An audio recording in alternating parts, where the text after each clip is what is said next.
Assalamualaikum warahmatullahi wabarakatuh.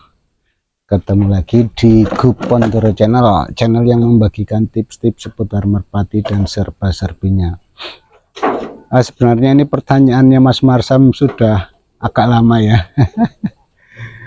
Karena waktu itu saya baca sudah saya screenshot tapi terhapus, kemudian pas saya buka-buka lagi, oh ada pertanyaannya Mas Marsam tentang burung culik ya, tentang burung culik yang disilangkan dengan burung balap. Bagaimana prediksi saya ini? Permintaannya Mas Marsam, prediksi saya ya, bukan hasil yang pasti. Ini sekedar prediksi dari indukan yang disilangkan itu. Jadi kriteria burung culik itu biasanya tinggi, nitik, kemudian turunnya itu lumayan, tidak terlalu kencang, dan dia nggak mau ngebuang. Nah ini sebenarnya saya juga agak bertanya-tanya, ini tujuannya Mas Marsam ini mau untuk burung rumahan atau burung kolong. Kalau saya lihat dari komen-komennya Mas Marsam, sebenarnya Mas Marsam ini penghobi burung rumahan kayaknya. Jadi kalau disilangkan dengan balap itu dengan asumsi bahwa terjadi perpaduan genetik di anakannya nanti, itu seharusnya burungnya itu ya kenceng terbangnya, terus kalau ada kemungkinan turunnya juga kenceng, terus tidak ngebuang. Itu prediksi awal saya. Tapi kan yang namanya breeding itu hasilnya nggak bisa sama ya, kecuali nanti sudah melewati line breeding, backline breeding, inbreeding, kemudian sudah menghasilkan namanya apa ya, super breed, super race. Nah itu nanti bisa seragam ya hasilnya. Nanti setelah mendapatkan super breeding itu nanti disilangkan dengan super breeding tapi dari genetik berbeda. Nah itu nanti dikumpulkan, nah itu kekuatannya sama, itu biasanya akan berpadu. Itu kalau breeding ya. Nah ini kalau secara fenotip ya Mas Marsam, itu biasanya menyilang ya, menyilang untuk hasilnya. Yang jantan turun ke anak betina, yang betina turunnya ke anak yang jantan. Nah itu nanti di mana karakter yang bagus ya, maksudnya karakter dari bapaknya itu akan menurun juga ndak sama anakan yang jantannya ini. Nah itu perlu dicoba. Nanti di saat mencoba itu kita akan lihat mana yang lebih dominan di anakan jantan. Kemungkinan besar kalau dari badannya bisa ikut ibunya, dari sifatnya ikut dari bapaknya, kemudian dengan dukungan badan seperti ibunya yang balap, itu bisa saja turunnya tambah kencang. Tapi kalau dominan sifat ibunya yang muncul, dia akan lari. Karena saya pernah menemui burung yang secara fenotip, secara penampakan itu burung Jawa.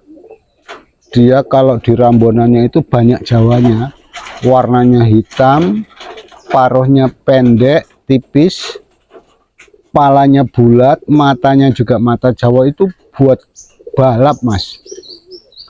Itu di daerah saya ada dulu, namanya semut apa lutung ya, saya lupa, karena warnanya hitam. Itu kencang sekali untuk balap.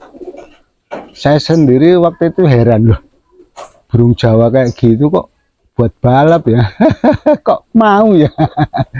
Kemudian saya minta izin sama yang punya, kebetulan juga teman saya, tapi itu sudah beberapa waktu setelah rame permainan ya, itu sudah mulai sepi. Kemudian saya sempat datangi, saya minta izin lihat, pegangannya pun seperti burung Jawa. halus, bulunya dipegang itu ngembut.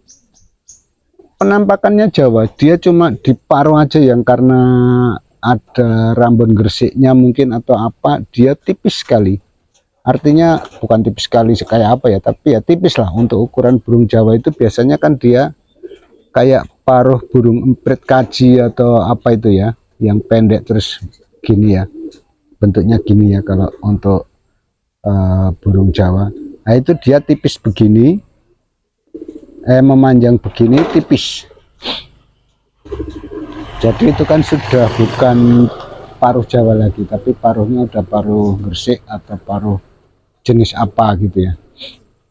Wah itu terbangannya kencang, stutnya di cewek juga cepet banget ya. Dia beberapa kali itu juara untuk apa namanya itu ya dulu, jedilan atau apa, saya lupa istilahnya. Itu setiap sore di sawah pas musim kemarau itu sering untuk permainan gitu ya. Kalau sekarang sudah jarang di sini. Nah kemudian itu disilangkan lagi dengan burung tinggian Mas Marsam. Itu anakannya juga kenceng-kenceng. Tapi anakannya itu masih kebanyakan masih lari ya, masih balap. Kemudian anaknya itu disilangkan lagi dengan burung tinggian lagi. Wah itu bisa buat balap, bisa tinggian. Nama burung itu Roket. Wah kencengnya. Lawannya itu kalau buat tomprang di depan sana sekitar berapa meter ya, mungkin 200-300 meter lah. Tapi dia sering untung. Jadi dia kalau udah buating gitu terus lari kayak lari gitu. Padahal dari lepasan juga tinggi. Bukan lari dari lepasan, itu lari kan lepasan untuk tomprang itu di sini sampai 5 kilo Mas Marsam dan juga teman-teman.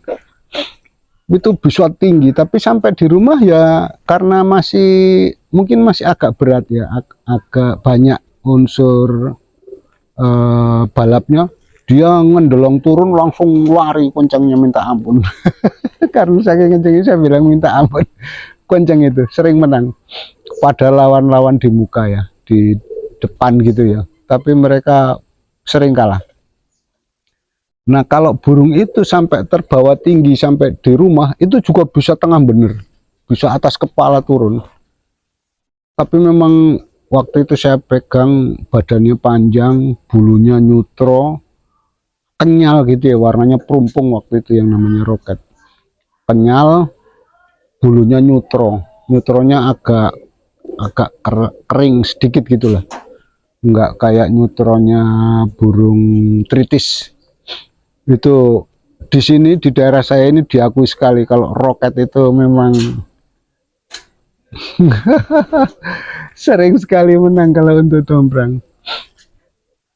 Dia kalahnya kalau dia terlewat ya, kalau dia dibawa sudah terlanjur ke bawah tinggi, atas kepala dia nggak bisa, misalnya mungkin karena lemparannya atau kelepeannya kurang tepat, dia agak lewat begitu, biasanya dia kalah asal lawan belakang ya. Tapi kalau lawan depan biasanya jarang sekali kalah dia. Yang model-model panjang itu mungkin memang kalau sudah kelewat itu nggak bisa gini ya, nggak bisa gini, misalnya sampai di sini ya, terbangan gini ya, nggak bisa kelewat terus gini, mungkin nggak bisa ya. Tapi kalau dia tengah bener gitu atas kepala, kencang juga itu, kayak linggis katanya orang-orang di sini. Itu ya Mas Marsam, coba aja. Kalau prediksi saya sih dia bisa kenceng, tinggi, walau terbangnya kenceng, tinggi, turunnya juga bagus. Tapi ada juga nanti yang mungkin ikut bapaknya kurang kenceng, tapi mungkin dia sprintnya ada. Kalau dia perpaduannya bagus, dia sprintnya bagus, turunnya juga bagus. Oke, begitu saja ya Mas Marsam dan juga teman-teman sekalian. Kalau ada kata-kata yang salah atau kurang dalam ilmu saya minta maaf. Akhir kata saya ucapkan terima kasih. Wassalamualaikum warahmatullahi wabarakatuh.